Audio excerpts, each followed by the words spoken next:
가족들은 안 찾아요? 본인? 그냥 눈치 보지 말고 자기 집이라 생각을 했어요. 몇 년 있든 몇 달 있든. 어제 말씀드렸잖아요. 두 가지가 있다고. 성 목적으로 데리고 다녀라, 청소 목적으로 데리고 다녀라.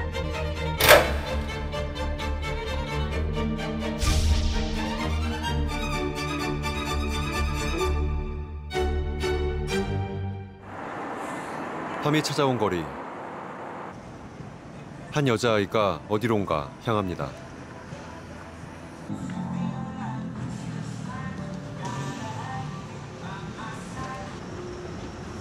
아이가 들어간 곳은 사람들이 빠져나간 대형 쇼핑몰. 문 닫힌 상점을 지나 복도 끝으로 발걸음을 옮깁니다.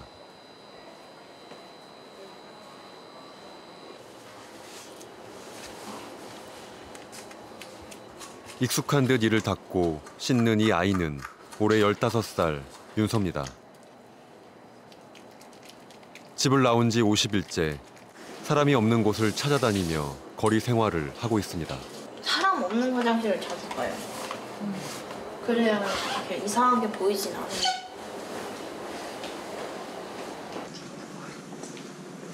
다음으로 향한 곳은 비상구.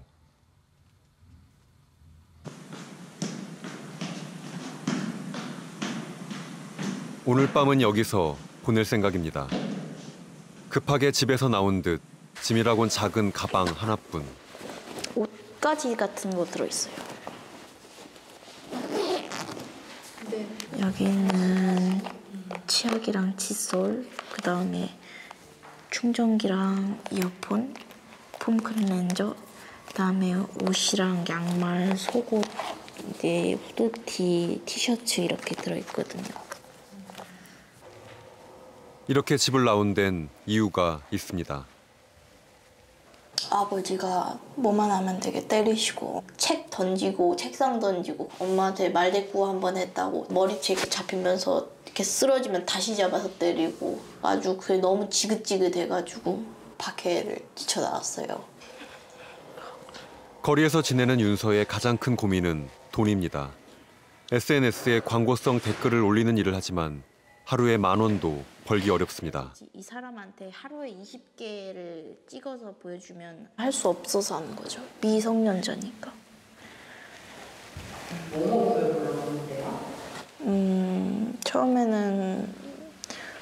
처음에 알바는 그냥 전단지 하려고 그랬는데 근데 안 뽑혀서. 미성년자인 윤서, 부모님의 동의 없이는 일을 할 수 없습니다. 결국 오늘도 계단에서 잠을 청합니다.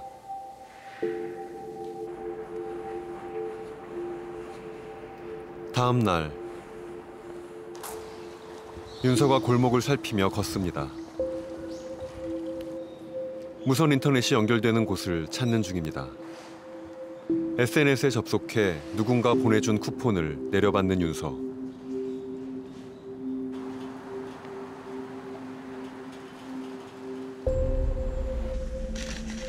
선물 받은 쿠폰은 850원짜리 라면 하나. 그래도 이런 날은 운이 좋은 편입니다. 윤서에게 쿠폰을 준 사람은 누굴까?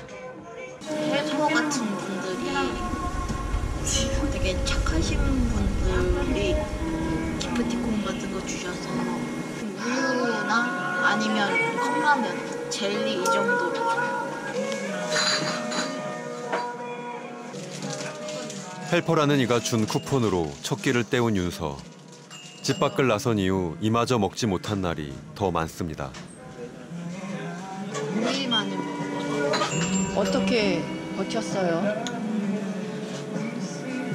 최대로 안 움직였던 것 같아요, 되게. 움직이면 어지럽고 토할 것 같아서 그냥 안 움직이고 먹었어요. 물만 먹었기 때문에.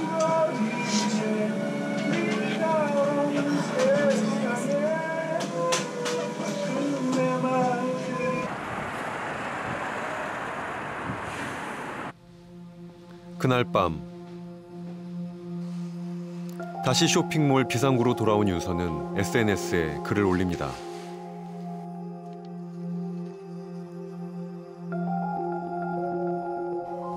잘 때를 좀 알아보려고 하고 있어요. 어떤 도움을 줬어요, 그러면? 저는 도움을 받아보진 않았는데 재워주고 먹여주고 숙식 제공은 해준다고 들었어요. 잠시 뒤 한 헬퍼가 채팅으로 윤서에게 말을 겁니다.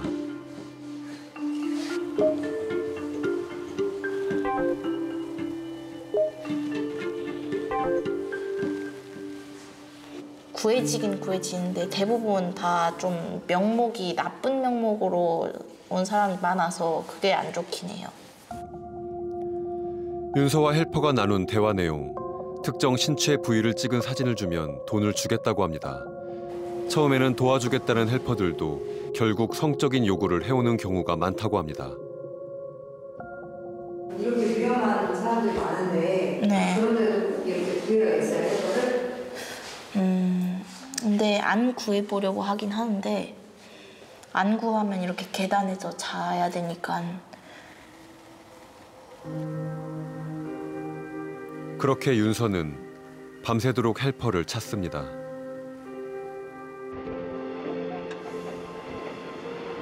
충청남도 천안시. 바쁘게 오가는 사람들 사이로 핸드폰만 보는 아이가 있습니다. 1년 전 집을 나온 민규입니다. 민규는 그동안 헬퍼 집을 전전하며 전국을 떠돌았습니다. 창원, 제천, 뭐 대구, 서울, 천안에서도 있었고. 그동안 만난 헬퍼만 6명. 하지만 한 집에서 오래 지낼 수는 없었습니다. 지금도 이전 헬퍼 집을 나와 잘 곳을 새로 구해야 하는 상황. 집으로 돌아갈 수는 없는 걸까? 작년 2월 달에 나왔어요. 2월쯤에. 무슨 일로 나오게 됐어요? 이제 뭐 집에서 사고도 많이 치고 그러다가 이제 쫓기듯이 나왔죠, 그냥. 홧김에 나오기도 했고. 뭐 그래서 집에서 뭐 지금 받아주지도 않고. 갈 곳 없는 민규는 잠자는 곳을 제공할 헬퍼를 찾기 위해 SNS에 글을 올립니다. 온종일 수십 개의 글을 올리고 수십 명에게 메시지를 보내보지만 민규에겐 연락이 오지 않습니다.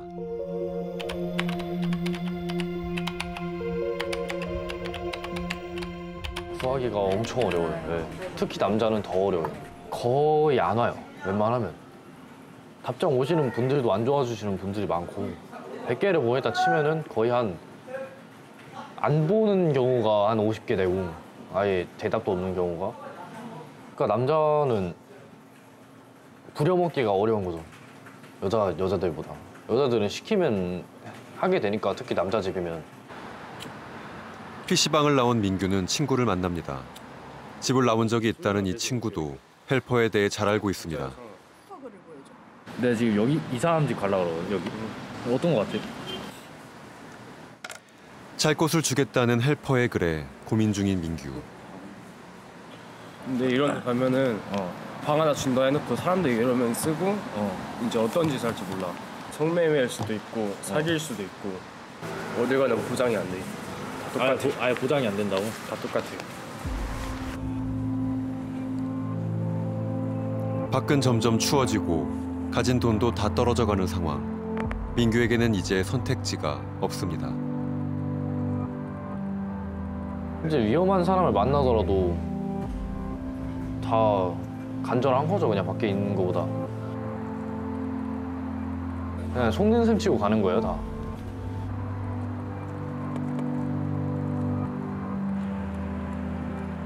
결국 잘 곳을 정하지 못한 민규. 오늘도 차가운 밤거리로 향합니다.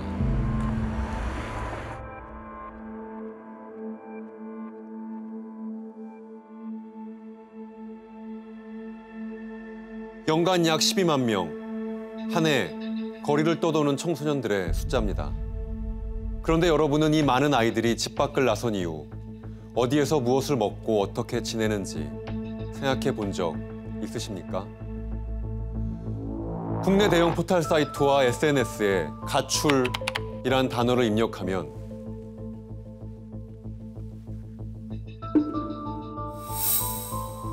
관련된 사이트 수십 개가 나타납니다.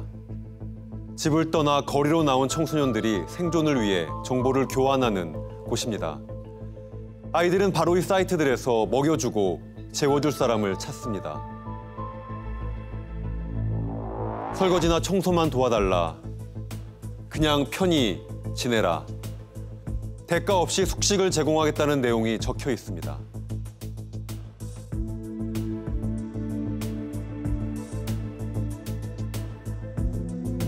가출한 청소년들은 이렇게 도움을 준다는 사람들을 헬퍼라고 부릅니다. 헬퍼들은 이 가출 사이트에 하루에도 수백 개씩 유혹의 글을 올립니다. 그런데 헬퍼들은 왜 얼굴도 모르는 아이들을 먹여주고 재워준다고 하는 걸까요? 헬퍼, 그들을 직접 만나봤습니다. 지난 10월 취재진은 헬퍼와 첫 접촉을 시도했습니다. 18살, 집을 나온 여성이라고 소개하자 금세 헬퍼 한 명이 말을 걸어옵니다.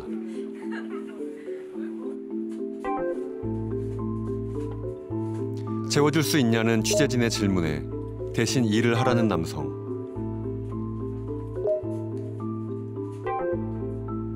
어떤 일을 권하려는 걸까? 남성이 만나자고 한 장소로 나가봤습니다. 취재진이 이동하는 도중에도 남성은 계속 문자를 보냈습니다. 중점적으로 묻는 건 현재 부모와 연락하는지 여부, 정말 오고 있는지도 집요하게 확인했습니다. 도착했다고 하자 증거 사진을 요구하는 헬퍼.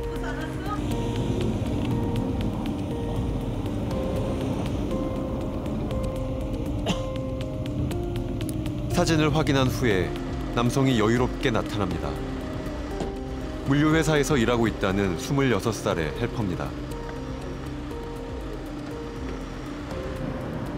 우리는 취재진임을 밝히고 자세한 이야기를 듣기로 했습니다.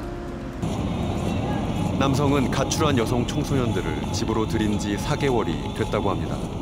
아이들하고는 지낸 지 얼마나 되셨어요? 얘는 지금 온 지 한 2주? 됐거든요. 네. 그전에는 솔직히 거의 한 달 정도 있다가 나가는 게 있었고. 네. 한 달 정도? 네. 몇 명이나 지내보셨어요? 저는 지금까지 3명. 왜 헬퍼를 자처할까? 열심히 헤어지고 해서 그냥 오늘 동거했었거든요.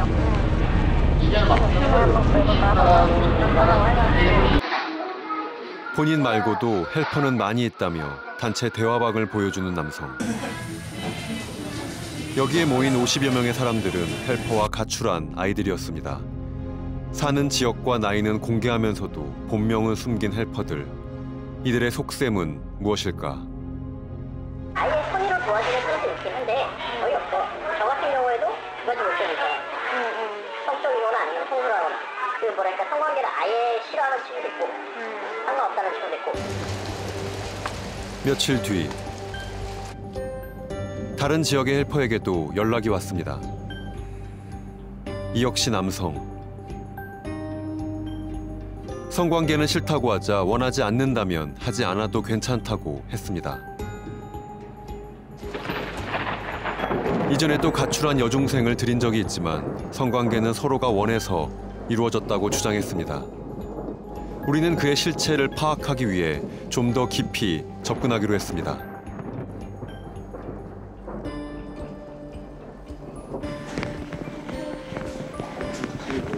스물아홉. 건설 현장에서 일하고 있다고 자신을 소개한 남성. 방이 2개인데도 자신의 침대 옆에 이불을 깔아줍니다. 앉자마자 속내를 드러냅니다. 같이 뭐 PC방을 갈 수도 있는 거고 아니면 뭐 같이 영화 보러 가거나 놀러 갈 수도 있는 거잖아요. 같이 지내면서 수다도 같이 밥 먹고 고일동에 놀러 가는 이제 그것 때문에 원해서 그런 거지. 딱히 뭐 이유 없어요? 괜찮아요, 하루는. 그러면은 바지랑 준비해줄게. 네. 갑자기 일어나 분홍색 잠옷을 챙겨오는 헬퍼. 이 시점에서 우리는 취재 중임을 밝혔습니다. 저 KBS에서 나왔고요. 지금 잠깐만. 혹시 촬영이 지금 담배 하나 주고 일주일은 현행법상 미성년자를 부모 동의 없이 보호하는 건 불법입니다. 적발되면 처벌받는다는 것도 남성은 이미 알고 있었습니다. 그런데도 그는 일말의 가책도 느끼지 않았습니다. 걔도 그 여자애도 나를 보고 그냥 서로 끌려가서 하게 된 거고 그렇게 해서 결국 그렇게 한 건데 뭐 딱히 이유 없었어요. 어쨌든 미성년자잖아요. 그렇죠. 거리낌 같은 거 없나요? 처음에는 망설였죠. 처음에 좀 또 다른 곳에서도 연락이 왔습니다. 이미 다른 여성 2명과 살고 있다는 헬퍼. 왜 또 다른 사람을 들이려는 걸까? 제가 패딩 모자 쓰고 있어요. 얼마 후 헬퍼는 고급 차량을 몰고 나타났습니다. 안녕하세요. 물어보는 거죠. 일할 수 있냐? 뭐 한다고 하면 하는 거고 만나면 취재진이 차에 타자 급하게 출발하는 남성. 그리고 다른 헬퍼가 했던 질문을 똑같이 합니다. 가족들은 안 찾아요? 우리? 네네. 그러자 헬퍼는 곧바로 본색을 드러냅니다. 아가씨 잠깐 해요 지금. 마사지에 미성년자도 몇 명 썼었어요. 그래서 가출하고 온 애들 막 쓰고. 저는 헬퍼인 줄 알고 왔는데 그런 게 아니고 그러면 일할 사람을 구하신 건가요? 일할 사람도 구하는데 아가씨가 해서 막 나쁘게 생각하지 마시고 그냥 뭐 노래방 보도도 하고 마사지도 하고 또 휴게틀도 하고. 이 헬퍼는 성매매 업장을 운영하는 포주였습니다. 차량이 향한 곳은 한 오피스텔. 이 남성은 이전에도 가출한 여자 미성년자를 불러 이곳에서 일을 시켰다고 했습니다. 이번에도 손쉽게 일할 사람을 구하기 위해 가출 카페에 글을 올린 겁니다. 10평 남짓한 방에 들어서자 헬퍼는 성매매를 권합니다. 방에서 대기하면서 손님 올라가면 이제 한 6명, 7명만 받아도 하루에 4,50만 원 그냥 벌어요. 한 달이면 1,500이고 1년이면 1억이 넘고 그렇게 한 1년, 2년만 고생해서 빨리 자리 잡을 생각해야죠, 그림도. 잠시 뒤 2명이 방으로 들어왔습니다. 성매매 여성들입니다.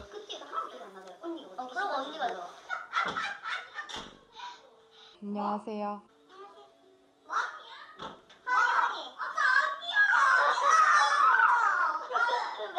막내라는 이 여성도 은근히 수입을 자랑합니다. 아니 원래 여기서 일했었어요. 처음 완전. 근데 갑자기 하래요. 하루에 일단 3-4시간 해도 여기서 3-4시간 쭉 뭐 2-30분 그냥 들어가니까. 뭐 입고 일하지? 이쁜다. 또 엠버스는 땅이네. 이들은 수입이 좋다는 사탕발림으로 청소년들을 성범죄에 끌어들이고 있었습니다. 포주는 이 여성도 부모가 없는 아이라고 말했습니다. 준비를 마칠 무렵 막내의 전화벨이 울렸습니다. 오빠 저 소리나서 일어나는데 내가 한 20분 걸리나는데 그 뭐지 앞에 도착하면 열거라 했으니까 그때 언니들 내려가라 할게요. 성매수자를 맞이할 막내만 남고 모두가 밖으로 나가야 하는 상황.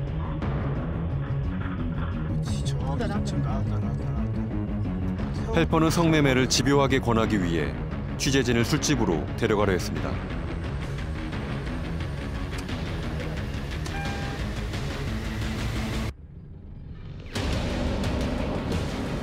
아니 여기 갔다 올게요.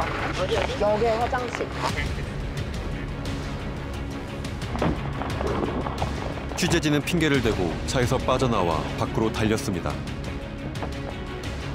그리고 취재 차량을 불렀습니다. 세븐스텝으로 오세요. 내가 나가서 바로 차를 탈게. 세븐스텝 맞은편에 취재 바로 내가 나오자마자 이 봉고차 타고 가버리게. 오갈 데 없는 청소년들을 어둠으로 끌어들이는 헬퍼. 이 화려한 밤거리에서 집을 나온 아이들은 가장 약한 존재입니다.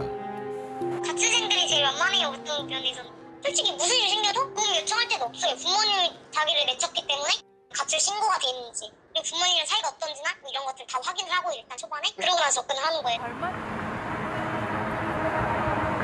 노래방에서 도우미 같은 거 그런 거 보면은 미성년자 진짜 많아요. 제일 어렸던 게 16인가 아니다 15인가 했거든요. 걔가 3년을 있어요 거기서 막. 그러니까 한 12살 초등학생부터 계속 거기서 일을 했던 거죠. 한다. 얼마나 많은 미성년자들이 유흥업소에서 일하고 있을까. 취재진이 유흥업소 앞에서 지켜본 결과 짙은 화장으로 앳된 얼굴을 가린 여성들이 하루에도 수십 번씩 업소로 향했습니다. 약 70%의 청소년들이 가출 이후 성매매를 경험했고 그중 74%가 가출한 지 한 달 안에 성매매를 시작했습니다. 갈 곳 없는 아이들은 빠르게 성범죄의 희생양이 되고 있었습니다. 모텔에서 10대 여중생을 살해한 혐의로 경찰 추적을 받던 30대 남성이 오늘 붙잡혔습니다. 지난 26일 새벽 모자를 눌러 쓴 남성이 여성과 함께 서울 관악구의 한 모텔로 들어갑니다. 2시간 뒤 남성은 혼자 모텔을 빠져나옵니다. 그날 낮 모텔에서 여중생이 목 졸려 숨진 채 발견됐습니다. 2015년 4월 당시 14살인 A양은 조건 만남을 하러 갔다가 성매수자에게 살해당합니다. 성매매를 시킨 건 헬퍼였습니다. 11월 말경에 가출을 했는데 쪽지를 한 장, 엄마 며칠 바람 쐬고 올게. 며칠 바람 쐬고 오겠다. 그런 취지의 쪽지를 남기고 그냥 나갔다는 거고. A양이 가출을 한 건 2014년 11월 말이었습니다. 숨지기 전까지 5개월간 A양은 어디에서 지냈을까? 수소문 끝에 A양에게 잘 곳을 제공했다는 헬퍼를 찾을 수 있었습니다. 잠깐만요. 술 먹고 있어가지고. 잠깐만 얘기 조금만. 뭔데요? 친구에 대해서 조금만 얘기. 저희 집에 살다 갔었는데 상황이 저희 집에서 2주일 있다가 지 아는 지인들 머성인 오빠들이나 이렇게 다른 사람들이 데리러 간 거죠. 따라오라고. 그냥 나가서 우리가 뭐 돈도 벌게 해주고 뭐 지낼 때도 다 해주고 그럴 거니까 따라오라고. 그런 경우가 좀 또 있었어요? 엄청 많죠. 거의 막 죽지는 않더라도 막 남자한테 막 맞는다든가 뭐 감금당한다든가 그런 일도 많고. 남성은 지금도 가출한 아이들과 함께 살고 있습니다. 현재는 남자 3명과 방을 나눠 쓴다는 헬퍼. 꾸준히 SNS에 글을 올리며 아이들을 드린다고 합니다. 제가 한 6년 전부터 됐는데 그래가지고 거의 한 30-40년 정도 도와줬거든요. 저 남자애도 제가 19살 때부터 키웠고요. 여동생 있잖아요. 걔도 한 16살 때부터 제가 데리고 키웠거든요. 예전엔 방 3개짜리 빌라에 아이들을 10명까지 재웠다는 헬퍼. 그는 공사 현장에서 일용직으로 일하고 있습니다. 일하는 날이 많지 않지만 가출한 아이들에게 매월 30에서 40만 원씩 용돈을 주고 있습니다. 왜 이런 생활을 6년째 계속하는 걸까? 밖에 나오면은요 노숙하고 뭐 하잖아요 애들이. 그러면은 좀 안 돼 보이기도 하고 또 제가 안 도와주고 그러면은 거의 막 좀 안 좋은 쪽으로 빠질 수도 있고 그러니까 먹고 자고 할 정도 그 정도만 해가지고 도와주고 그렇습니다. 이 남성의 도움을 받았다는 친구가 집을 방문했습니다.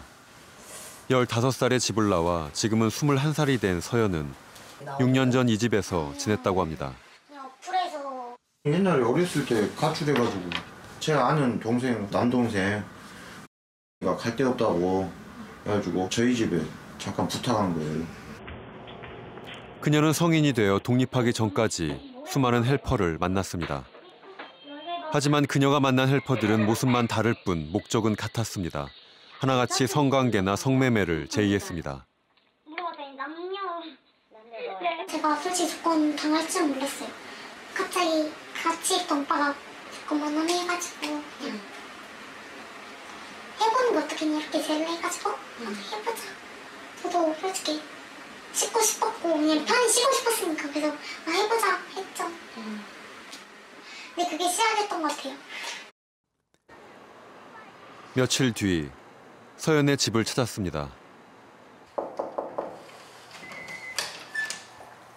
안녕하세요.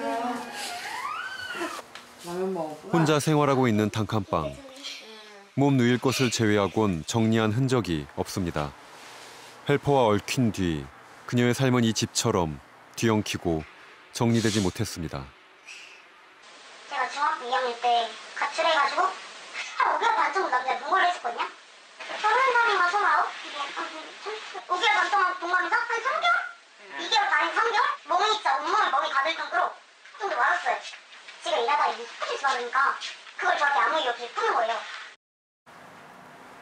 헬퍼의 폭력과 강요된 성관계. 그녀는 매일 잠들기 위해 억지로 술을 마셨습니다.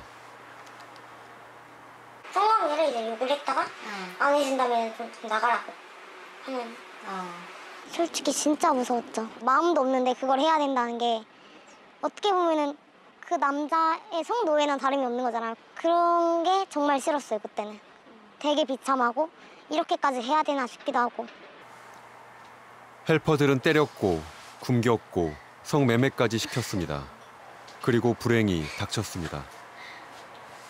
여자들과 얘기하는 건 제가 그거 다 불행 판정 받았거든요. 한번 성격을 막 주고 좀 애들한테 진짜 많이 했어. 그냥 얘네들은 내가 이렇게 생각하고 잘 키워야겠다 진짜. 돌이킬 수 없는 상처를 보듬으며 서연은 고양이들과 하루하루 버티고 있습니다.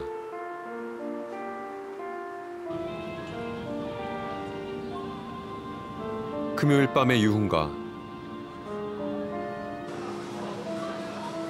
수지는 이 거리에서 노래방 도우미 일을 하며 올해 23을 맞이했습니다. 14살의 집을 나와 헬퍼를 만난 뒤로 유흥일을 시작했습니다.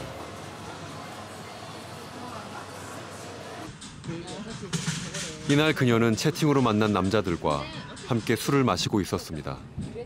술값을 전부 남자들이 냅니다.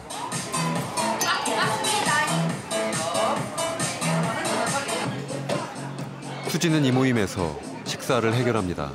일주일 중 나흘을 이렇게 보냅니다.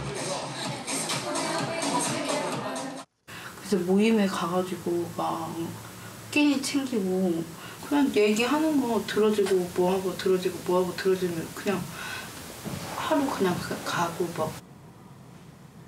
14살에 가출한 수지는 여느 아이들과 마찬가지로 처음엔 지하철역에서 노숙을 하며 버텼습니다. 하지만 추위와 굶주림은 견디기 어려웠고 채팅으로 헬퍼를 찾은 순간 그녀의 인생은 꼬였다고 합니다. 여기서 살 거면 돈벌이 너가 해야 된다고. 그리고 그럼 여기 못 산다고 그런 식으로 얘기하고 그다음에 뭐 공터 같은 데 가가지고 일부러 몸 건들고 저를 막 이제 성매수한테 돈을 받고 저를 넘겼어요. 그렇게 해가지고 처음 관계를 가졌어요.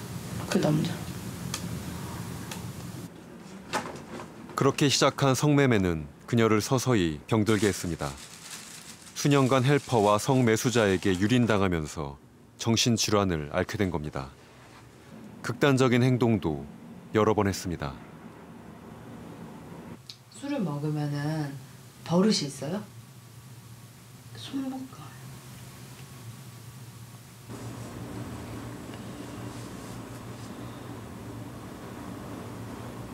그냥 다 살기 싫어서 그냥 막 그럴 때가 많아.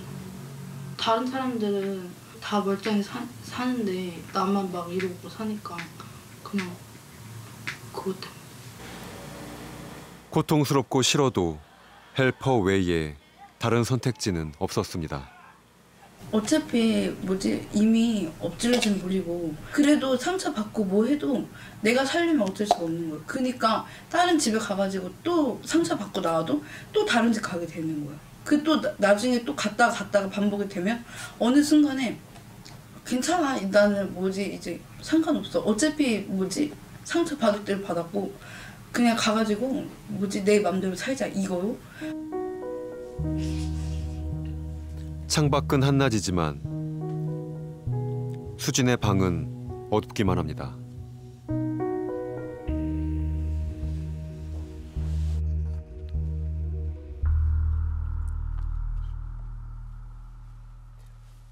헬퍼를 취재한 조혜진 PD입니다. 영상을 보면 조금 위험한 장면들도 나옵니다. 헬퍼들이 사는 집으로 직접 들어가서 취재를 한 거죠? 네, 헬퍼들이 가출한 청소년들을 집으로 바로 부르기 때문에 저희도 가출을 한 것처럼 위장해서 그들 집으로 찾아갈 수밖에 없었습니다. 그리고 헬퍼들이 사실 만나기 전에 이미 채팅으로 성적인 요구를 하는 경우도 많았기 때문에 제가 밖에 있는 촬영팀에게 10분 안에 문자를 보내지 않으면 경찰에 신고를 해달라 이렇게 서로 약속을 하고 움직였습니다. 헬퍼 중에선 포주도 있었다고 들었습니다. 그 성매매 업장에서 빠져나오는데 어렵진 않으셨나요? 포주가 사실 저를 업장에서 데리고 나와서 차로 시내를 몇 바퀴나 돌았습니다. 아마 위치를 파악하기 어렵게 하려는 것 같았는데요. 조금 취재를 더 해야 되나 고민이 됐는데 미연의 사고를 방지하기 위해서 핑계를 대고 빠져나왔습니다. 영상을 보면 나쁜 의도를 가진 헬퍼들이 나왔습니다. 근데 헬퍼들의 단어 원래 뜻처럼 정말 선한 의도를 가지고 도움을 주려는 사람들은 없는 걸까요? 사실 제가 취재한 헬퍼들 중에는 선이라고 볼 수 있는 경우는 없었고요. 그리고 헬퍼가 선의인지 악의인지도 사실은 중요하지 않습니다. 현행법상 집을 나온 미성년자를 관할 경찰서에 실종 신고하지 않고 보호하는 행위 자체가 불법입니다. 조혜진 PD가 3개월에 걸쳐서 100명이 넘는 헬퍼들과 직접 채팅을 하시고 또 14명의 헬퍼들을 만났습니다. 헬퍼들 어떤 사람인가요? 네, 몇 가지 공통점이 있었습니다. 나이는 50대까지 다양했는데요. 주로 20대가 다수였고요. 아르바이트를 전전하거나 하는 등 일정한 직업을 가지고 있지 않은 경우가 대다수였습니다. 그리고 지역은 경기도 일대의 값싼 원룸이 밀집한 곳이 대부분이었고요. 특이한 점은 저희가 접촉한 헬퍼들 중에 대다수가 청소년기에 마찬가지로 가출을 경험을 한 적이 있다고 말을 한다는 겁니다. 결국 그런 헬퍼들과 청소년 간의 만남이 범죄, 성착취로 귀결될 수밖에 없겠네요. 네, 거기다 성착취뿐만이 아니라 헬퍼들이 다양한 범죄의 청소년들을 이용하고 있었습니다. 헬퍼와의 만남이 곧 범죄로 빠져드는 계기가 되는 겁니다.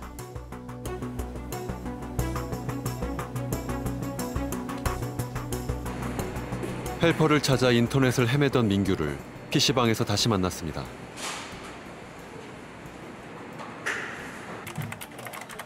그는 여전히 가출한 아이들이 정보를 주고받는 SNS에 글을 올리고 있었습니다.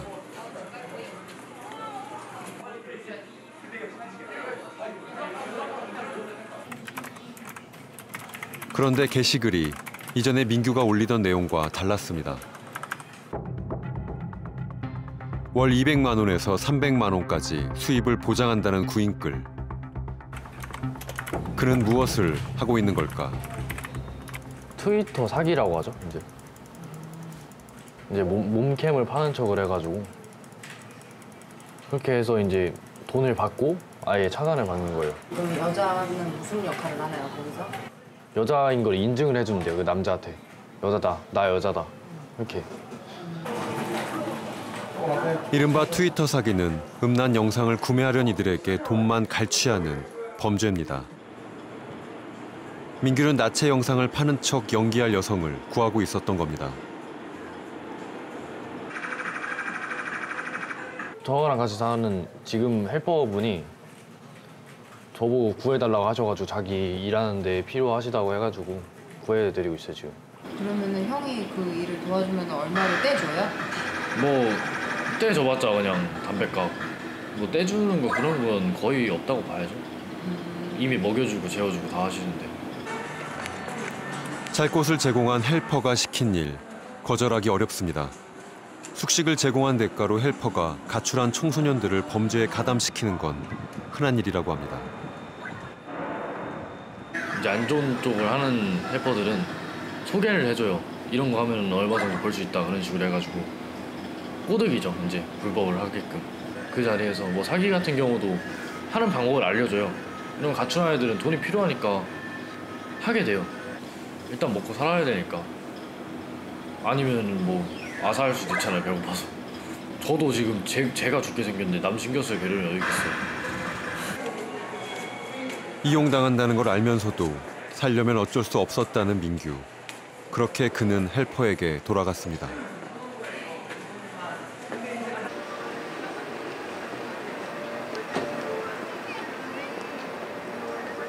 가출한 여자아이들은 성매매로 끌어들이고 남자아이들은 범죄에 이용하는 헬퍼.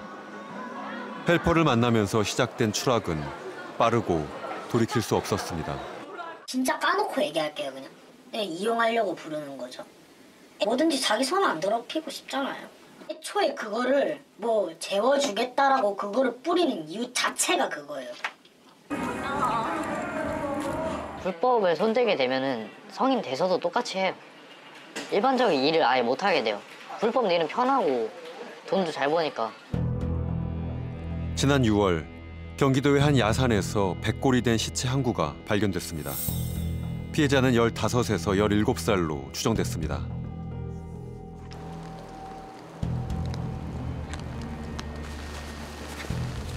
시신이 발견된 장소는 어느 무덤 옆이었습니다. 이 아이는 어쩌다 차가운 야산에 묻히게 된 걸까? 소식이 전해지자 온 마을이 뒤숭숭해졌습니다. 첫 발견자의 친척을 만났습니다. 가봤더니 종종 사람이 산소를 그 벌초에다 보니까 예초기에 걸렸대요. 예초기에 이제 쳤나 봐. 그래가지고 이 뼈대기가 나오다 보니까 그분도 의심스러우니까 이제 경찰에 신고를 한 거죠. 동네에 있느냐고 경찰에서 조사도 많이 했는데 동네는 전혀 그런 사람이 없었어요. 경찰은 시신의 치아 상태를 보고 장기 결석생과 가출 신고된 청소년을 중심으로 수사 범위를 좁혔습니다. 이게 치아 상태가 고르지 않고 또 어금니에 충치가 있는데 충치 치료한 기록이 없더라고요. 보통 정상적인 가정이라면 충치가 생기면 치과 가서 치료를 받는 게 당연한데 치료 기록이 없기 때문에 약간 불우한 환경에서 살지 않았을까. 2달간의 수사 끝에 밝혀진 백골 시신의 정체는 경찰의 추정대로였습니다.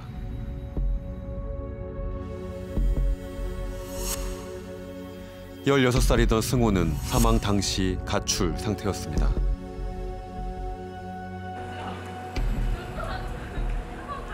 쉼터에서 승호와 생활했다는 성준. 그는 승호와 거의 매일 문자를 하며 친형제처럼 서로를 챙겼다고 합니다. 그런데 사망하기 며칠 전 승호가 이상한 문자를 보냈습니다.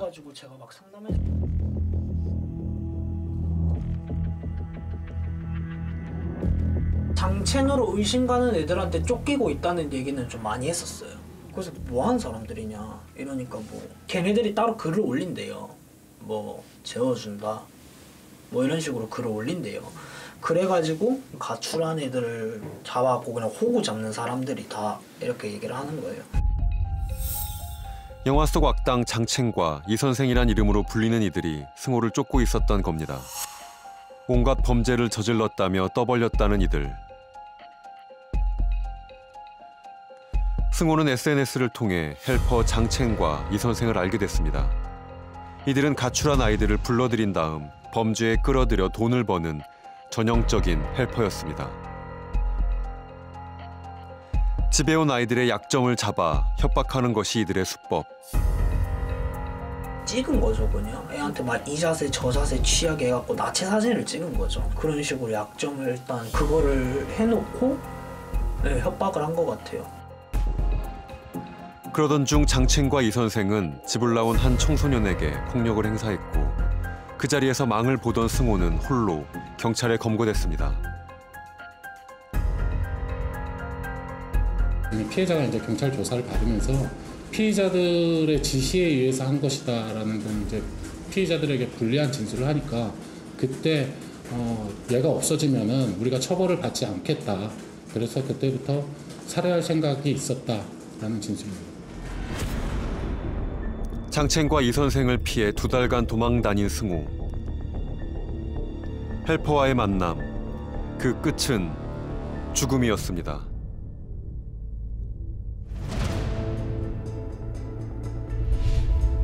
청소년의 경우 만 15세 이상, 그것도 부모의 동의가 있을 때 일할 수 있습니다.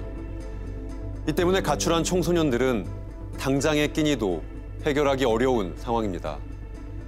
헬퍼들은 청소년의 이러한 처지를 이용해 보이스피싱이나 대출 사기 등 불법적인 일에 끌어들이고 있습니다. 헬퍼의 입장에선 부모도 찾지 않는 존재들이니 범죄에 이용하고 죄를 뒤집어 씌우기도 쉬운 겁니다. 이 위험하고 답답한 현실 속에서 우리 사회는 어떤 안전망을 제공하고 있을까요? 정부가 위탁 운영하고 있는 청소년 쉼터. 가출한 청소년을 보호하기 위한 대표적인 정책입니다. 그런데 우리가 만난 아이들은 대부분 쉼터 입소를 꺼렸습니다. 대체 그 이유가 무엇일까요? 비상구에서 잠을 청하며 착한 헬퍼를 찾아 온종일 인터넷을 떠돌던 윤서. 결국 헬퍼 찾기를 포기했습니다. 그녀는 취재진의 권유로 보호시설로 향합니다. 여기는 24시간만 머물 수 있는 일시 보호소입니다. 그런데도 입소 절차는 복잡합니다. 윤서 본인의 개인정보부터 가족의 연락처까지 물어봅니다. 여기 오면 다 부모님한테 연락이 가는 건가요? 부모님한테 연락이 가는 게 싫은 거야? 네, 조금 싫긴 한데요. 윤서는 고민에 빠집니다. 원래 원칙이라는 게 있잖아. 그래서 네. 쉼터에서는 그러니까 실종된 친구는 아닌지 부모님이 찾는 친구는 아닌지를 확인은 하고 있어. 네. 보호소에서 집으로 연락하면 폭력을 행사한 아빠가 찾아올 수도 있습니다. 이전에도 쉼터를 찾았다가 윤서는 같은 이유로 발길을 돌렸습니다. 가출하려고 알아본. 가자마자 일단 앉혀놓고서는 종이 한 짝을 주더니 여기서 부모님 뭐 전화번호, 내 전화번호, 주민등록 뭐 쓰게 하고 일단 어머 아빠한테 전화해서 동의하면 쉼터로 갈 수 있다 이렇게 얘기하니까 이게 무슨 상황이지? 이렇게 딱 전화 걸어서 엄마 아빠는 알게 됐죠. 아 얘가 쉼터에 있구나 이렇게 알게 되니까는 그때부터 심장 막 두근대고. 윤서는 부모님의 동의를 받아야 한다면 차라리 입소하지 않겠다고 합니다. 하지만 쉼터에서는 현행법상 어쩔 수 없다는 입장입니다. 네. 좀 작은 데 보호자 동의 없이 사실은 문제가 생겼을 때 쉼터에 이런 법적 책임을 물을 수밖에 없는 상황이 되는 거죠. 그러다 보니까 쉼터에서 아이들을 보호하고 그들을 데리고 있으려고 한다면 기본적으로 보호자 동의는 어쩔 수 없이 따라오는 지금 법적인 제약이라고 보시면 될 것 같아요. 민법 914조에 따라 미성년자가 쉼터에 입소하려면 부모의 동의를 꼭 받아야 합니다. 전문가들은 법 조항이 현실과 괴리가 있다고 합니다. 가출한 아이 중 절반가량이 폭력과 방임을 피해 집을 나왔습니다. 이들에게 집은 공포와 억압의 대상일 뿐입니다. 쉼터는 부모님 동의 못 받으면 아예 들어가지도 못하고 또 갔다가 괜히 부모님한테 잡힐 수도 있으니까 그런 것 때문에 못 가는 사람들 많죠. 쉼터에 그걸 없애야 되는 것 중에 하나라고 생각하는 게 부모님한테 연락하는 거? 부모님한테 연락이 안 되면 입소에 제한을 주는데 그럼 부모가 없는 애들은? 아니면 가정폭력을 당한 애들은 어떡하라고? 거리의 아이들을 쉼터로 이끌 방법은 없는 걸까? 아동 청소년과 관련된 법을 연구하는 제철웅 교수는 의외로 해법이 간단하다고 말합니다. 청소년복지지원법을 개정해서 아동이 신청하면은 쉽게 이렇게 받아줄 수 있도록 하는 그런 규정을 두고, 그리고 부모님이 아동을 돌려달라고 이야기했을 때는 아동이 집으로 가는 게 아동의 최선의 이익인지 여부를 판단해서 결정할 수 있는 근거 규정을 아동복지지원법에 두게 되는 것이 필요합니다. 가출한 아이가 쉼터에 머물기를 원한다면 조건 없이 받아들이는 게 첫 단계. 이후 부모가 자녀를 데려가려 한다면 지방자치단체장이 집과 쉼터 중 적합한 주거지를 결정하는 겁니다. 쉼터를 관리 책임지는 지방자치단체에 주거지를 결정할 권한을 주면 더 많은 아이들을 안전한 쉼터로 데려올 수 있습니다. 쉼터에서도 심리적 부담 없이 아동을 받아들일 수 있고, 부모님이 찾아와서 아동을 돌려달라고 했을 때도 그럴 때 계속해서 아동을 필요하다면 아동의 최선의 이익을 위해서 아동을 계속해서 보호할 수 있도록 보호할 수 있게 될 것이라고 봅니다. 진입 장벽을 낮춘다면 쉼터는 가출한 아이들의 따뜻한 집이 될 수 있습니다. 현재 8명의 아이들이 생활하고 있는 한 중장기 쉼터. 원한다면 4년까지 머무르며 학교를 다니거나 취업을 준비할 수 있습니다.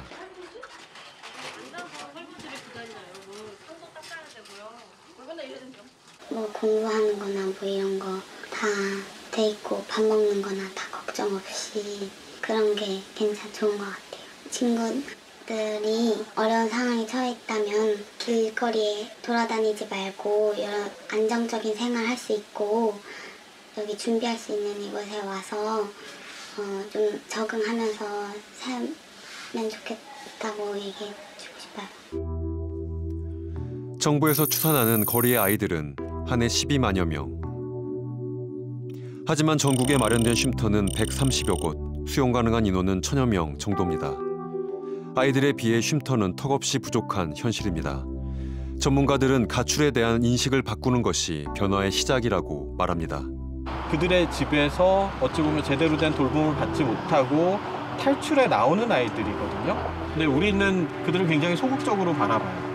어찌 보면 가출 청소년 아니야? 그들의 문제가 있으니까 그들의 문제를 개인이나 가정이 해결해야 되는 거 아니야? 사실은 개인과 가정이 해결되지 않아서 집 밖으로 도망쳐 나온 아이들인데 그러면 우리 국가는 그런 아이들에 대한 제대로 된 책임을 가지고 한 명 한 명을 소중히 여기는 것부터가 시작이 아닐까 싶습니다.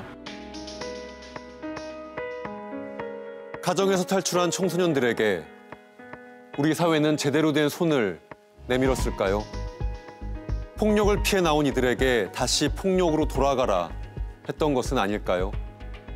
이런 우리의 질문에 여성가족부는 부모의 동의가 없는 경우라도 입소를 원하는 청소년들을 쉼터는 거부할 수 없다라는 내용을 쉼터 운영 지침에 추가하도록 노력하겠다 답해왔습니다. 신속한 변화를 요구합니다. 나아가 법을 개정하여 청소년에 대한 우리 사회의 보호 책임을 강화해야 할 것입니다. 우리가 해법을 미루는 사이 오늘 밤도 아이들은 헬퍼를 찾아 정글 같은 도시를 떠돌고 있습니다. Wake from your sleep, you dry your tears